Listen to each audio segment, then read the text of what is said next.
여기서 뭐 하시는 거예요? 왜 저한테 한마디 말도 없이 이런 데를 오셨냐고요? 어머니의 마른 입술이 파르르 떨립니다. 그러고는 말없이 립스틱을 꺼내 다시 덧바릅니다. 아들 정우는 오늘도 새벽별을 보며 눈을 뜹니다. 그는 낡은 트럭에 몸을 싣고 쇳덩이들을 실어 나릅니다. 철물 납품업이라는 게 그렇습니다.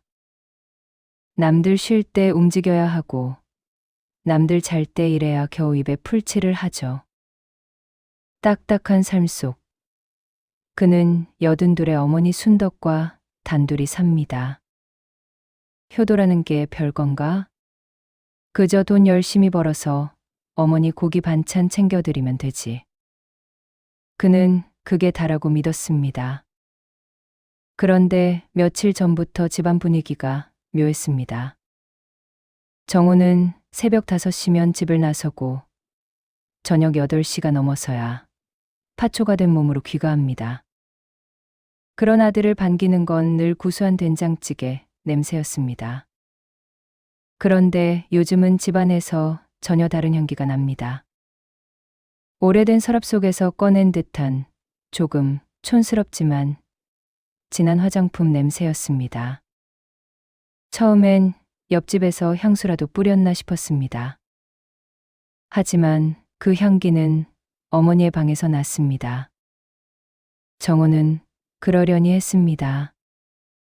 엄마, 요새 안 쓰던 로션 발라요? 냄새가 좋네. 아들의 말에 어머니 순덕은 대답 없이 부엌으로 들어갔습니다. 그저 노년의 소소한 소일거리라고 생각했죠. 하지만 그 소일거리는 정호가 예상한 수준을 넘어섰습니다. 그날 밤 잊어버린 차 키를 찾으려 거실로 나왔다가 안방 문틈으로 새어나오는 좁은 불빛을 보았습니다. 조심스레 들여다본 그곳에서 정호는 낯선 장면을 목격합니다. 어머니 순덕이 거울 앞에 앉아 있었습니다. 그녀는 거울에서 눈을 떼지 못합니다. 순덕은 서랍 깊숙이 넣어두었던 낡은 화장품 통을 꺼냈습니다. 언제 산 건지도 모를 분첩을 꺼내 주름진 뺨에 톡톡 조심스럽게 두드립니다. 하얀 가루가 공기 중에 흩날리고 어머니의 얼굴은 점점 뽀얗게 변해갔습니다. 정호는 숨을 죽였습니다. 순덕은 이어서 아주 붉은 립스틱을 꺼냈습니다. 젊었을 적 미싱바늘을 다루던 그 섬세한 손길로 입술 라인을 그립니다. 손이 떨려 립스틱이 입가에 번지기도 하지만 순덕은 정성껏 닦아낸 뒤 다시 칠합니다. 그러고는 장롱에서 가장 좋은 옷을 꺼냅니다. 정호의 아들 결혼식 때 입고는 한 번도 꺼내지 않았던 단정한 정장 한 벌이었습니다. 어머니, 이 밤중에 웬일로 그렇게 꾸미셨어요? 정호가 문을 열고 들어가자 순덕은 소스라치게 놀랍니다. 급하게 화장품 뚜껑을 닫고 옷매무새를 가립니다. 붉은색 루즈도 주머니에 넣고 화장대 위에 널브러진 것들을 손으로 가립니다. 아니다. 그냥 옷이 좀 작아졌나 싶어서 입어봤어. 정호는 대수롭지 않게 말했습니다. 어디 가시는 거 아니면 그냥 편하게 계세요. 그 옷 불편하잖아요. 말은 이래도 사실 속으로는 조금 안심이 되기도 했습니다. 우리 엄마도 여자구나. 늙어서도 예뻐 보이고 싶으신가 보다.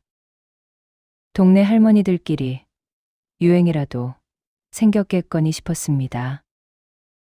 하지만 그 행동은 끝나지 않았습니다.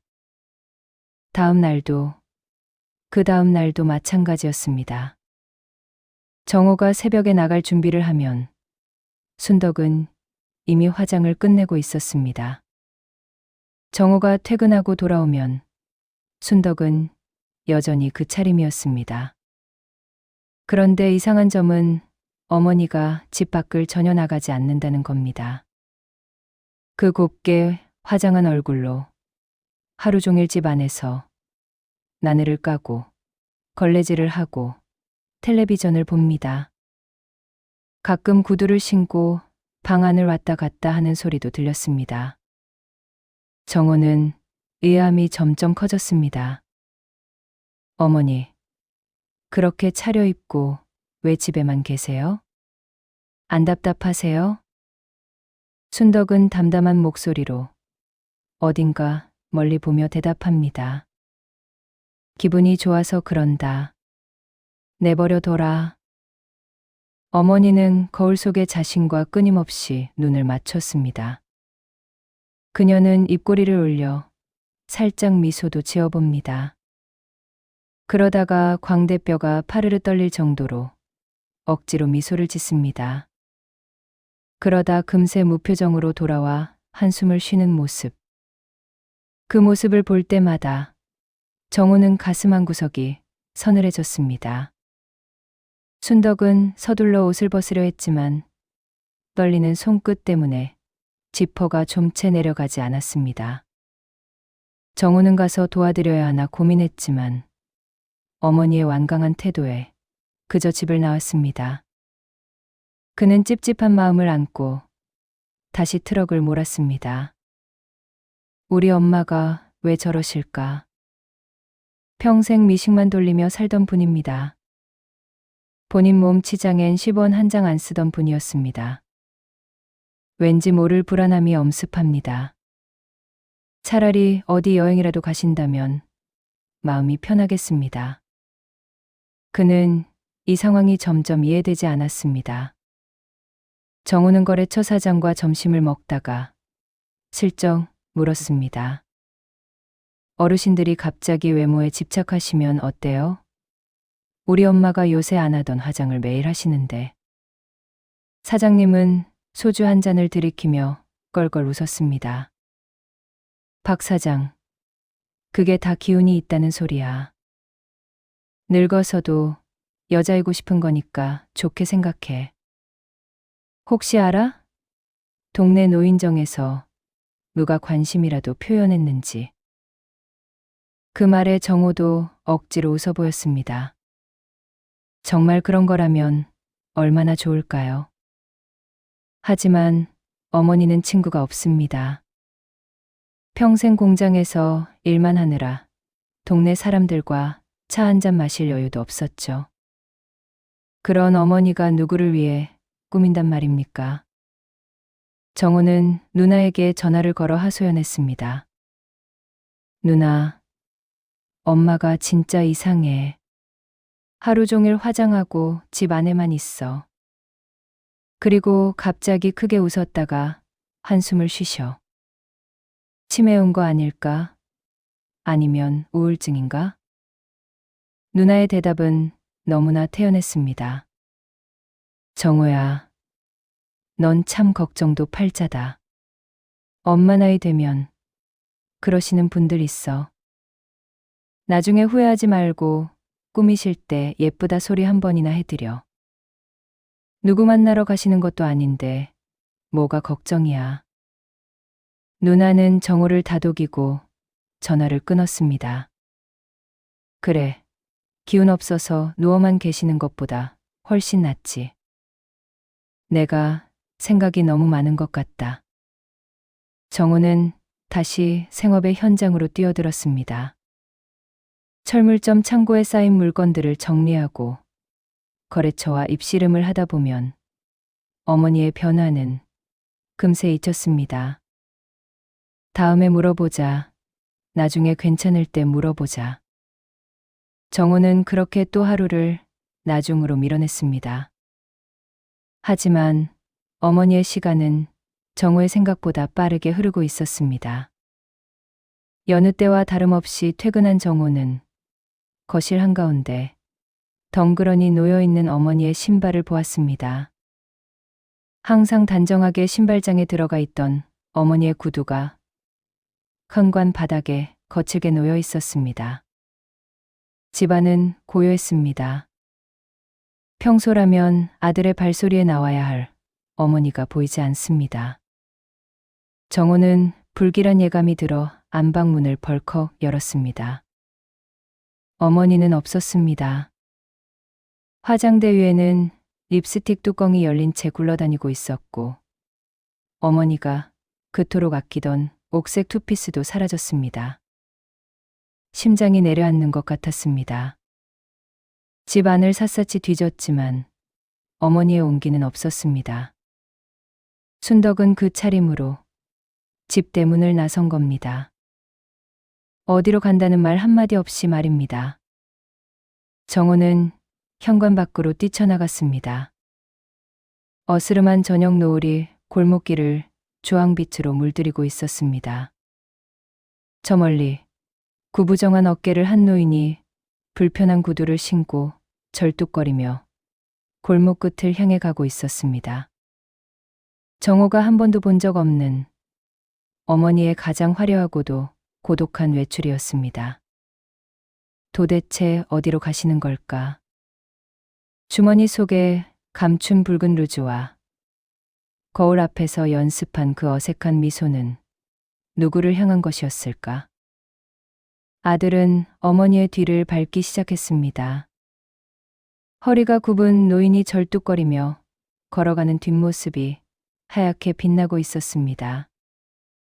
정호는 숨이 턱끝까지 차올랐습니다. 무거운 철물 뭉치를 나를 때도 이만큼 숨이 가쁘진 않았습니다. 저 멀리 앞서가는 어머니의 모습은 작고 위태로웠습니다.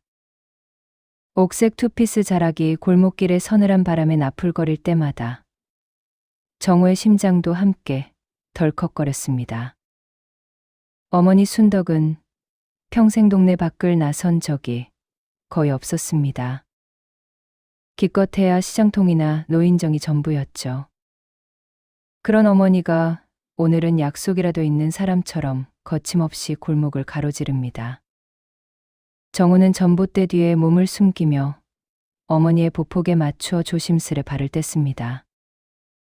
그의 머릿속은 이미 수만 가지 생각으로 뒤엉켜 있었습니다.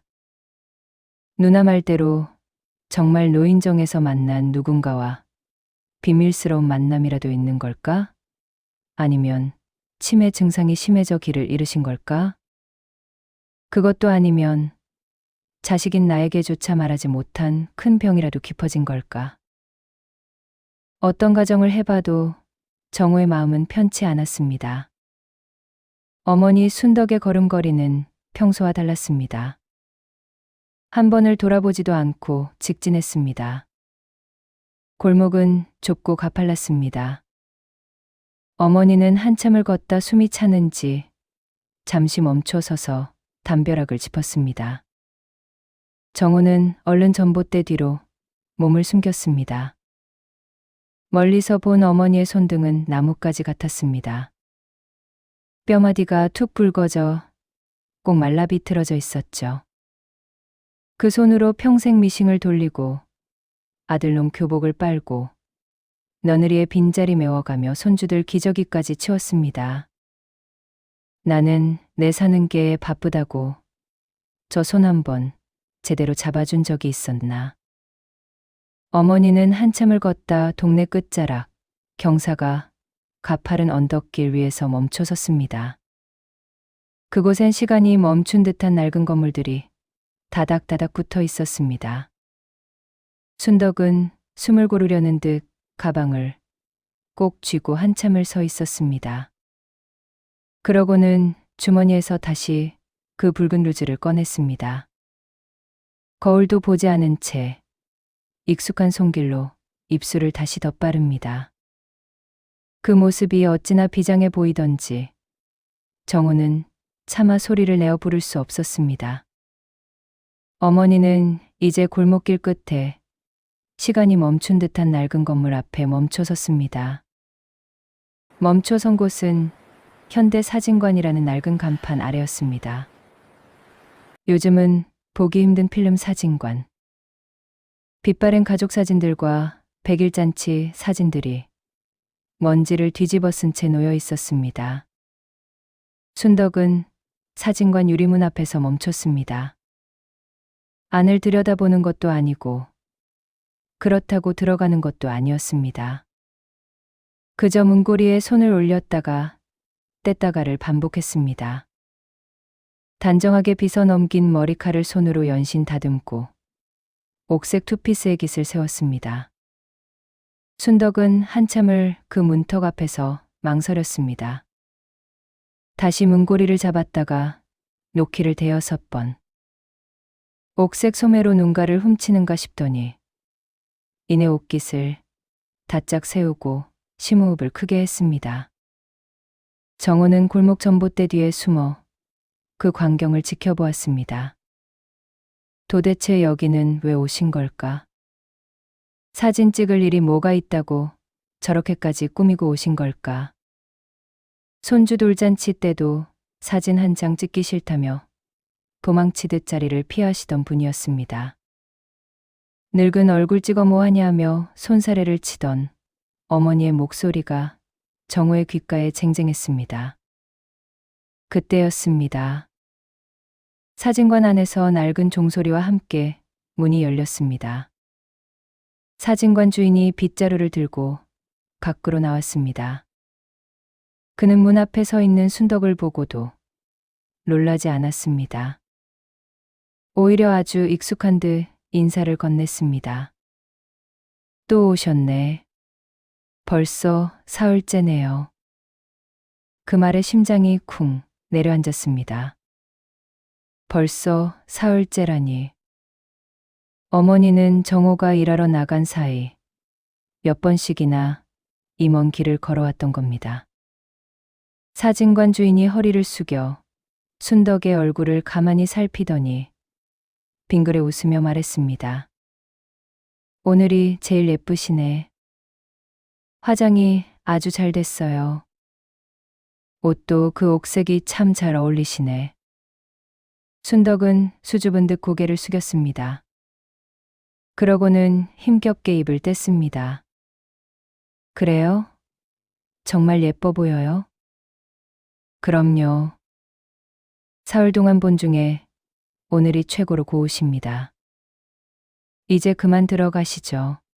밖에서 고생하지 마시고요. 주인은 문을 활짝 열어주며 순덕을 안으로 이끌었습니다.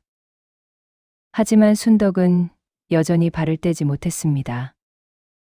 문턱 하나를 넘는 것이 마치 거대한 강을 건너는 것처럼 힘겨워 보였습니다.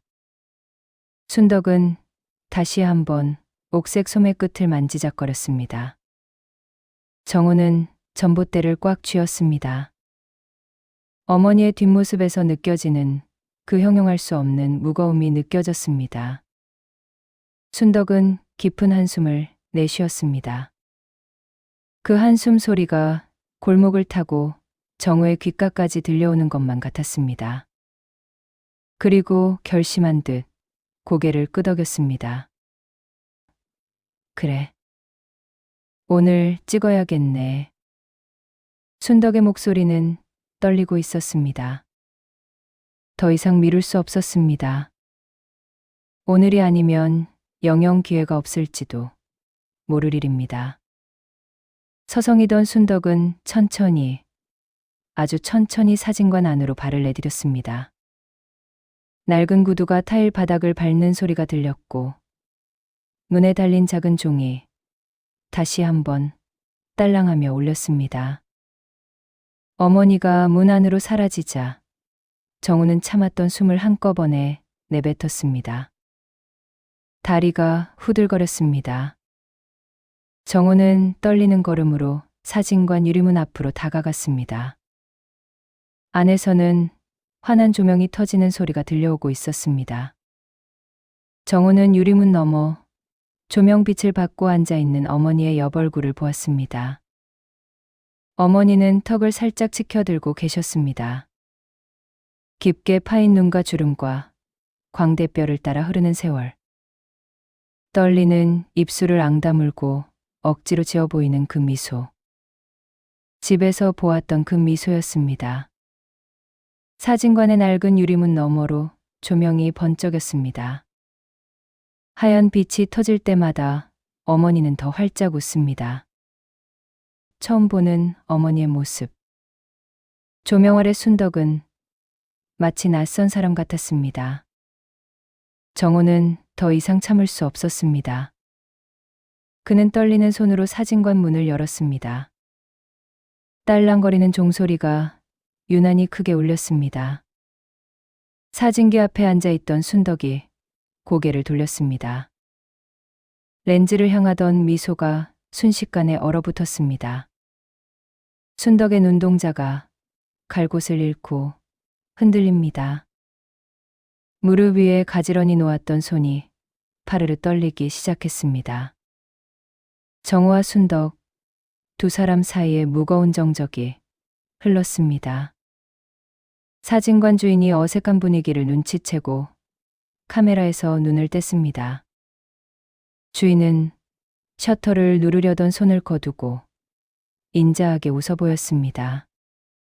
할머니, 아드님 오셨네. 잠깐 쉬었다가 할까요? 안쪽에 시원한 물 있으니까 좀 마시고 오세요. 주인은 배려 깊게 뒷마당으로 통하는 작은 방으로 두 사람을 안내했습니다.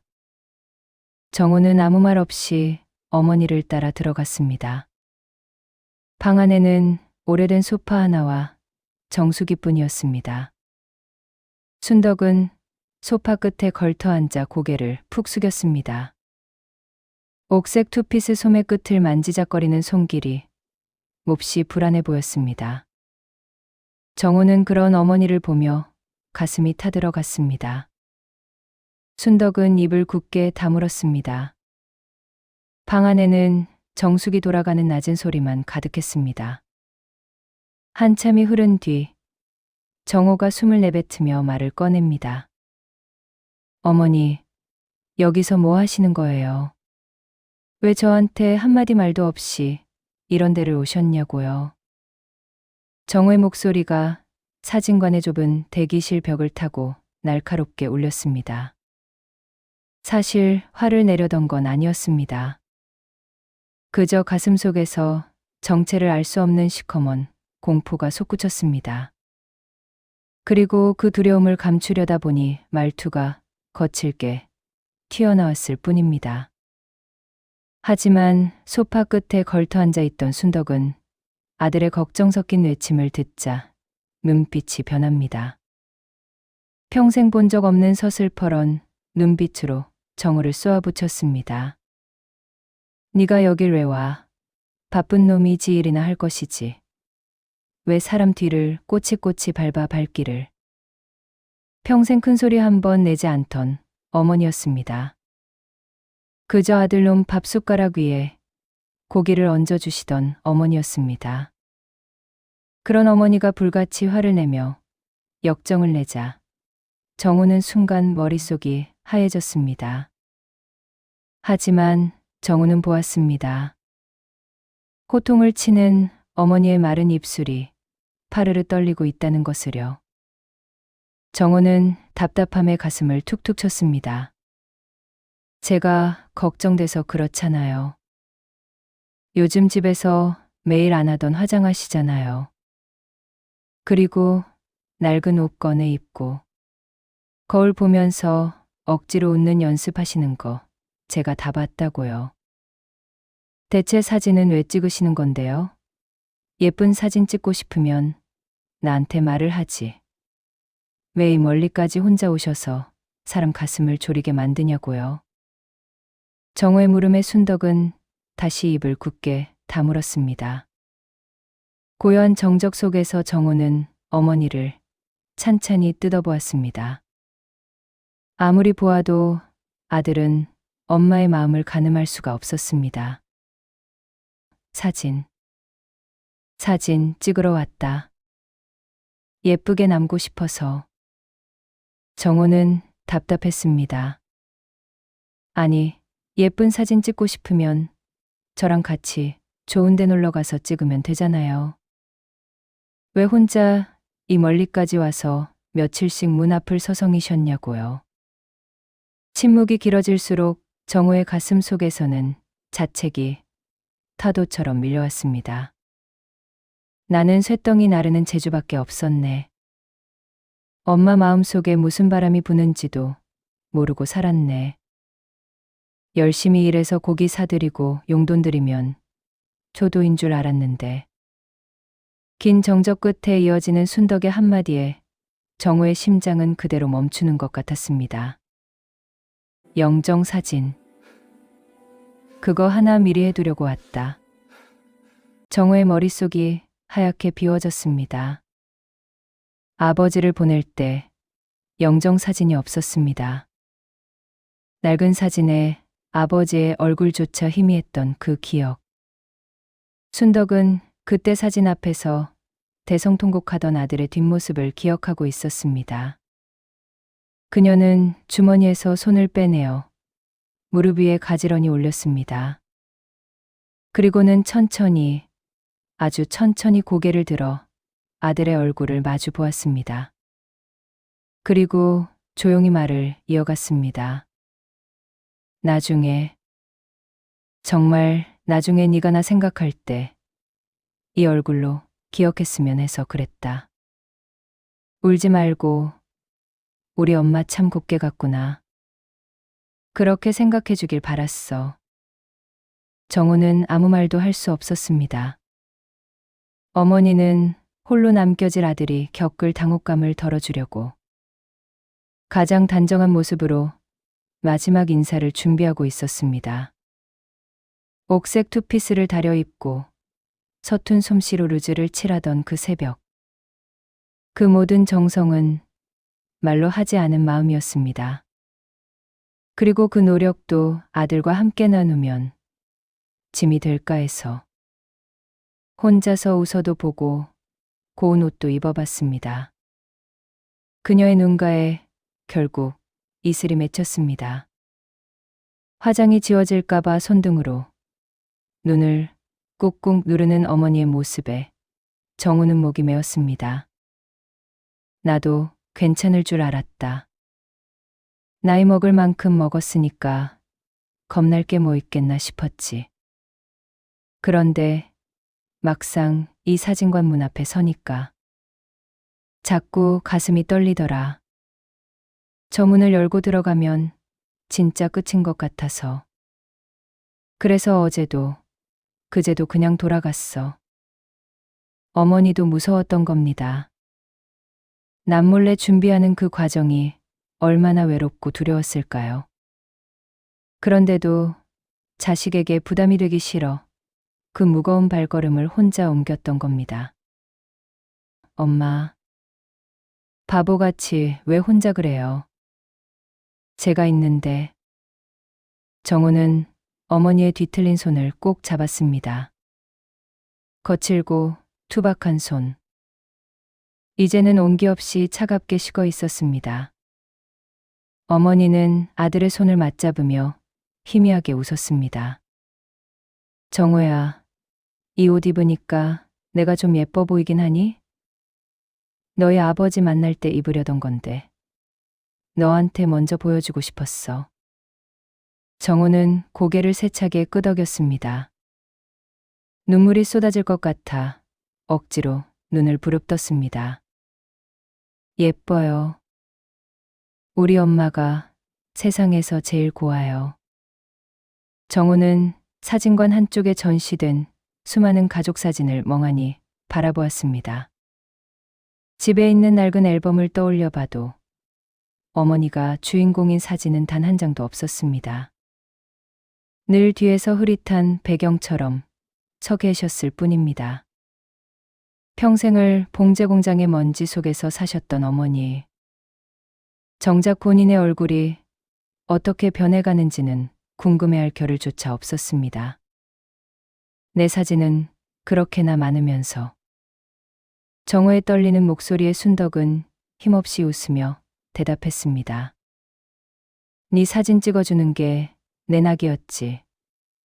내 얼굴 찍어 어디 쓰겠니. 자식 귀한 줄만 알았지. 나 귀한 줄은 잊고 산 게지. 그런데 막상 갈 때가 가까워지니 너한테 줄 내 모습이 하나도 없더구나. 너 바쁜데 나 사진 찍는다고 시간 뺏는 게 미안해서. 그래서 혼자 온 거야. 사진첩 속에서 어머니는 늘 가장자리에 서 있었습니다. 단 한 번도 자신이 주인공이었던 적은 없었습니다. 정호는 가슴이 미어지는 것 같았습니다. 평생 우리 가족의 그림자로만 살았던 어머니. 생의 마지막 순간에야 비로소 자신을 위해 립스틱을 발랐다는 사실이 가슴 아팠습니다. 엄마 혼자 찍는 사진은 싫어요. 저랑 같이 찍어요. 순덕은 깜짝 놀라 아들을 쳐다봤습니다. 그런 사진을 어떻게 같이 찍냐? 그런 소리 하는 거 아니다. 아니요. 영정사진 말고 우리 가족 사진 찍자고요. 엄마랑 나랑 이렇게 손 꼭 잡고 찍은 사진. 그거 남겨주세요. 나중에 내가 엄마 보고 싶을 때 엄마 혼자 있는 거 말고 내 옆에서 웃고 있는 그 얼굴 보고 싶단 말이에요. 정호의 진심 어린 말에 순덕은 한참 동안 아들을 바라봤습니다. 그러고는 수줍게 고개를 끄덕였습니다. 정호는 이제 알 것 같습니다. 엄마가 거울 앞에 섰던 긴 시간은 남겨진 사람들을 안심시키려는 배려였다는 거려.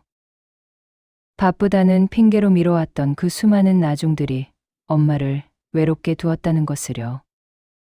사진관 주인이 조심스레 문을 두드렸습니다.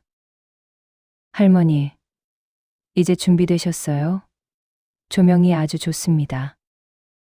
정호는 어머니의 어깨를 감싸 안으며 자리에서 일어났습니다. 저희 오늘 같이 찍을게요. 혼자 말고 저희 둘이 같이요. 어머니의 옥색 투피스가 사진관 조명을 받아 다시 한번 빛나기 시작했습니다. 사진사가 조명을 조절하는 사이 정호는 어머니를 이끌고 사진관 한 구석에 놓인 낡은 화장대 앞으로 다가갔습니다. 거울 속에는 주름진 노인과 그 뒤에 투박하게 서 있는 중년의 아들이 비쳤습니다. 정호는 화장대 위에 놓인 플라스틱 빗을 집어들었습니다. 손끝이 파르르 떨렸습니다.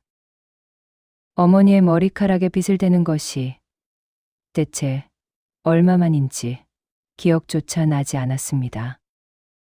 정호가 조심스럽게 머리칼을 빗어 넘기자 빗살 사이로 하얀 머리카락들이 눈송이처럼 일어났습니다. 엄마, 머리카락이 언제 이렇게 다 하얘졌어요? 정호의 낮은 목소리에 순덕은 아들의 손길을 가만히 느끼며 대답하지 않았습니다. 빗질을 할 때마다 어머니의 두피가 훤히 들여다 보였습니다. 그 살갗은 마치 오래된 종이처럼 얇고 가냘펐습니다. 어머니는 집안의 정막 속에서 조용히 하얘지고 있었습니다. 정호는 입술을 꽉 깨물었습니다. 여기서 울음을 터뜨리면 어머니가 마음 편히 사진을 찍지 못할 것 같았습니다. 그는 짐짓 씩씩한 척하며 어머니의 옷매무새를 다듬었습니다. 우리 엄마, 오늘 진짜 새색시 같네. 아버지가 보시면 깜짝 놀라시겠어요. 정호의 농담에 순덕은 그제야 수줍은 듯 입가에 엷은 미소를 띄웠습니다. 그 미소 뒤에 감춰진 서글픔을 압니다. 그래서 정호의 마음은 더욱 아릿해졌습니다. 이제 두 사람은 카메라 앞 의자에 나란히 앉았습니다. 사진관 주인이 주문을 했습니다. 자, 아드님. 어머니, 손을 좀 꼭 잡아보세요. 아주 다정하게요. 사진사의 말에 정호는 주춤하며 손을 내밀었습니다. 그리고 어머니의 손을 덮어 쥐었습니다. 짙은 검버섯들이 눈에 들어왔습니다. 지문이 다 닳아버린 그 평평한 손가락 끝이 정우의 손등을 스쳤습니다. 정우는 마치 잃어버렸던 보물을 찾은 사람처럼 꽉 쥐었습니다. 그러자 순덕도 거친 손가락으로 아들의 손을 맞잡아 왔습니다. 맞잡은 손에 힘은 없었습니다. 하지만 고맙다, 아들아, 라고 말하는 것 같았습니다. 사진사가 셔터를 누르기 전 마지막으로 외쳤습니다. 서로를 보며 환하게 웃으세요. 세상에서 가장 행복한 것처럼요. 정우는 어머니를 바라보았습니다. 어머니도 아들을 보았습니다. 옥색 투피스 위로 번지는 은은한 조명빛 속에 두 사람이 있습니다. 굴곡진 세월이 하나의 사진 안으로 녹아들었습니다. 찰칵 소리와 함께 터진 빛은 어두운 사진관 안을 하얗게 수놓았습니다. 그것은 어머니의 마지막 길을 비추는 등불 같았습니다. 정우는 결심했습니다. 다시는 어머니의 손을 놓지 않겠다고. 남겨진 시간이 얼마일지 모르지만 모든 순간을 사진처럼 선명하게 기억하겠다고 말입니다. 며칠 후 정우는 한 연락을 받습니다. 사진 나왔습니다. 편하실 때 들러주세요. 정우는 떨리는 마음으로 트럭을 돌려 사진관으로 향했습니다. 어머니의 뒤를 밟으며 공포와 의구심에 휩싸여 걷던 그 길이 오늘은 가볍게 느껴집니다. 딸랑 하는 종소리와 함께 사진관에 들어섰습니다. 주인은 밝게 미소를 지으며 카운터 아래에서 묵직한 서류 봉투 하나를 꺼내 놓았습니다. 아드님, 잘 나왔습니다. 특히 어머님 단독 사진은 제가 신경을 좀 많이 썼어요. 주인은 조용히 자리를 비켜주었습니다. 정우는 떨리는 손으로 봉투의 입구를 열었습니다. 가장 먼저 손에 잡힌 것은 커다란 액자에 담긴 가족 사진이었습니다. 옥색 투피스를 곱게 차려입은 어머니. 그리고 그 곁에서 어색하지만 환하게 웃고 있는 아들. 두 사람이 맞잡은 손이 유난히 선명했습니다. 평생 배경으로만 살던 어머니가 사진의 정중앙에 있습니다. 아들의 팔을 꽉 붙잡고 있는 모습에 정우의 눈시울이 뜨거워졌습니다. 어머니는 세상 모든 짐을 내려놓은 듯 평온한 안식의 얼굴을 하고 있었습니다. 가족 사진을 조심스레 내려놓자 그 아래에 놓인 사진에 정우의 시선이 멈추었습니다. 그것은 어머니가 그토록 공들여 준비했던 어머니의 단독 사진이었습니다. 정우는 그 사진을 보는 순간 숨을 쉴 수 없었습니다. 사진 속의 순덕은 정우를 정면으로 응시하고 있었습니다. 억지로 웃는 연습을 하던 그 서먹한 미소가 아니었습니다. 주름진 눈가에는 인자함이 가득했습니다. 정우는 사진 속 어머니의 눈동자를 한참 동안 들여다보았습니다. 사진관 주인은 멀리서 정우를 바라보다 나지막이 덧붙였습니다. 어머님 표정이 정말 좋으셨습니다. 아드님과 함께 찍으시길 참 잘했어요. 정우는 그 말에 고개를 끄덕이며 봉투를 가슴팍에 꼭 끌어안았습니다. 이제 거실의 낡은 벽지 위에는 번듯한 액자 하나가 자리를 잡았습니다. 10년 넘게 비어있던 그 자리에는 어머니와 아들이 있습니다. 순덕은 더 이상 깊은 밤 홀로 거울 앞에 앉아있지 않습니다. 굳어버린 립스틱을 녹여가며 서글픈 단장을 할 필요도 없어졌습니다. 대신 순덕은 매일 아침 거실로 나와 액자 속 아들의 얼굴을 가만히 쓰다듬습니다. 우리 아들 멋지네. 순덕의 얼굴에 잔잔한 미소가 번집니다. 정호는 여전히 새벽별을 보며 트럭 시동을 걸지만 이제는 다릅니다. 현관문을 나서기 전 안방문을 슬쩍 열어봅니다. 곤히 잠든 어머니의 숨소리를 확인합니다. 그러고는 식탁 위 어머니의 약봉지를 다시 한번 챙깁니다. 신발을 신던 정호가 문득 뒤를 돌아 거실 사진을 바라봅니다. 정호는 신발끈을 꽉 조이며 작게 말합니다. 엄마, 저 다녀올게요. 저녁엔 맛있는 거 먹어요. 이야기를 들으며 여러분은 어떤 얼굴이 떠오르셨나요? 어머니가 그토록 공들여 연습한 미소는 결국 남겨질 아들을 위한 마지막 사랑이었습니다. 이 사진처럼 여러분 마음속에도 오래 간직하고 싶은 얼굴이 있다면 그 이야기를 남겨주세요. 고단한 하루 끝에 이 이야기가 따스한 위로가 되었길 소망합니다. 긴 시간 끝까지 시청해 주셔서 정말 감사합니다.